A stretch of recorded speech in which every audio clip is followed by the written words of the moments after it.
चलिए दोस्तों, आज हम एक मजेदार कहानी सुनते हैं। ये कहानी नागू और चिंटू की है। बहुत समय पहले की बात है। एक हरे भरे जंगल में एक छोटा चूहा रहता था जिसका नाम था चिंटू। चिंटू बहुत ही चालाक और चतुर था। वह अपने छोटे से बिल में रहता था और जंगल के दूसरे जानवरों से बहुत प्यार करता था। जंगल में चिंटू के कई दोस्त थे, जैसे कि मोती खरगोश, बुलबुली चिड़िया और लूसी लोमड़ी। एक दिन चिंटू अपने दोस्त मोती खरगोश के साथ खेल रहा था। वे दोनों बहुत खुश थे और इधर उधर कूद रहे थे। तभी अचानक मोती ने देखा कि पास में एक बड़े पेड़ के नीचे कुछ बीज बिखरे हुए हैं। मोती ने चिंटू से कहा, देखो चिंटू, वहाँ कुछ बीज है, चलो चलकर उन्हें खाते हैं। चिंटू और मोती दोनों जल्द ही से वहाँ पहुँचे और बीज को खाने लगे।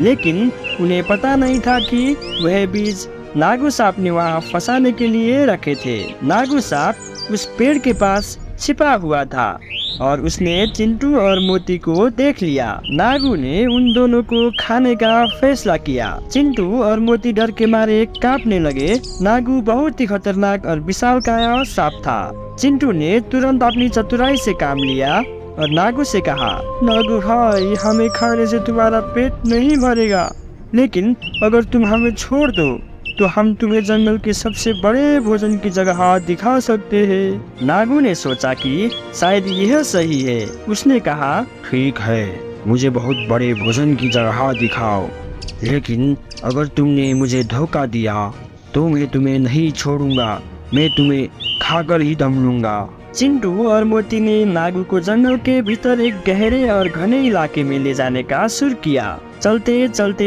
चिंटू ने नागू को कहीं रास्ते से घुमाया ताकि नागू को रास्ता भूल जाए। रास्ते में उन्हें उनकी दोस्त बुलबुल चिड़िया मिली।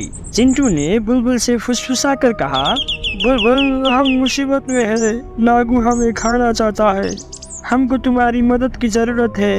बुलबुल चिड़िया तेजी से उड़कर लूसी लोमड़ी को बुलाने का फैसला किया। लूसी लोमड़ी जंगल की सबसे चालाक जानवर थी। उसने कई बार चिंटू और मोती की मदद की थी। बुलबुल ने लूसी को सारी बात बताई और लूसी ने तुरंत एक योजना बनाई। इस बीच चिंटू और मोती नागू को एक बड़े और पुराने पेड़ के पास ले गए। चिंटू ने कहा, नागू भाई, ये वही पेड़ है जिसके नीचे बहुत सारा भोजन है, लेकिन उसे पाने के लिए तुम्हें इस पेड़ के नीचे खुदाई करनी पड़ेगी। नागू ने सोचा कि शायद चिंटू सच बोल रहा है। उसने खुदाई शुरू कर दी और कुछ ही देर में वह पूरी तरह से मिट्टी में लिपट गया। जब नागू खुदाई में व्यस्त था, तभी लूसी लोमड़ी और बुलबुल चिड़िया वहां पहुंची। लूसी ने अपनी चतुराई से नागू को और भी उलझा दिया और कहा, नागू, तुम यह खुदाई छोड़कर दूसरी दिशा में देखना चाहिए। नागू ने लूसी की बात मानी और दूसरी दिशा में खुदाई शुरू कर दी।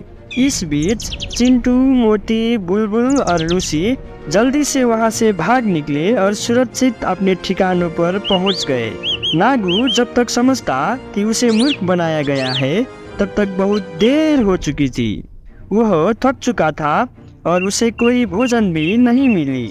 चिंटू ने अपनी चतुराई और दोस्त की मदद से न केवल अपनी और मोती की जान बचाई, बल्कि नागू को भी सबक सिखाया। इस घटना के बाद जंगल के सभी जानवरों ने एक साथ मिलकर यह फैसला किया कि वह हमेशा एक दूसरे की मदद करेंगे और किसी भी संकट का सामना एकता से करेंगे। चिंटू, मोती, बुलबुल और लूसी की दोस्ती और भी मजबूत हो गई। उन्होंने एक दूसरे की मदद से कई और कठिनाइयों को सामना किया और जंगल में खुशी और सद्भावना फैलाने का काम किया। सभी जानवरों ने चिंटू की चतुराई और साहस की प्रशंसा की और उसे अपना नेता माना। कुछ समय बाद एक और घटना घटी। जंगल में सूखा पड़ गया और पानी की कमी हो गई। जानवरों को पीने के लिए पानी नहीं मिल रहा था। चिंटू और उसके दोस्तों ने मिलकर एक योजना बनाई। वे सभी जंगल के दूसरे हिस्से में गए जहां एक पुराना तालाब था, लेकिन तालाब का पानी भी सूख चुका था। चिंटू ने सोचा, अगर हम इस तालाब को फिर से भर सके तो सभी जानवरों को पीने का पानी मिल सकता है। उसने अपने दोस्तों से कहा, हमें तालाब के पास एक नहर बनानी होगी जो नदी से तालाब तक पानी लाएगी। सभी जानवरों ने मिलकर काम करना शुरू कर दिया। चिंटू, मोती, बुलबुल और लूसी ने मिलकर एक छोटा नहर बनाई और नदी का पानी तालाब तक पहुंचाया। धीरे धीरे तालाब भरने लगा और जंगल के सभी जानवर खुश से झूम उठे। उन्होंने चिंटू और उसके दोस्तों की मेहनत को सराहना की। इस बीच नागू सांप ने देखा कि सभी जानवर खुश है और उसने अपनी गलती समझी। उसने सोचा वो हमेशा दूसरों को नुकसान पहुंचाने की कोशिश करता रहा, लेकिन इससे उसको कभी खुशी नहीं मिली। नागू ने जंगल के सभी जानवरों से माफी मांगी और कहा कि वह भी उनकी मदद करना चाहता है। जानवरों ने नागू को माफ कर दिया और उसे अपनी टीम में शामिल कर लिया। नागू ने भी तालाब की नहर को और गहरा करने में मदद की और अब सभी जानवर एक साथ खुशी खुशी रहने लगे। इस तरह चिंटू चूहे और उसके दोस्तों ने न केवल नागू को बदल दिया बल्कि पूरे जंगल में एकता और प्रेम का संदेश फैलाया। और इस घटना के बाद जंगल में हमेशा शांति और खुशी बनी रही। इस तरह ये कहानी खत्म होती है। अगर आपको ये कहानी पसंद आई हो तो हमारे चैनल को सब्सक्राइब कीजिए और इस वीडियो को लाइक कीजिए।